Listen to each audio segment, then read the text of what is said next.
I get asked all the time, how do I increase my agility? Well, I'm going to show you, and I'm going to include a balance drill. So let's start off with a march.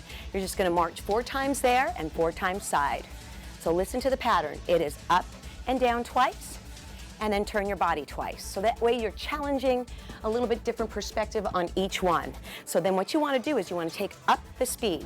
And I like to do these for a minute, but you can do it for a shorter period of time.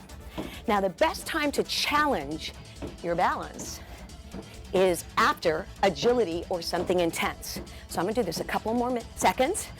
Keep it going. Notice it's 4 front, 4 side, and I'm only doing one side, so you're going to have to do the other side. Now you don't have to do this on the bench, you can do this on the floor.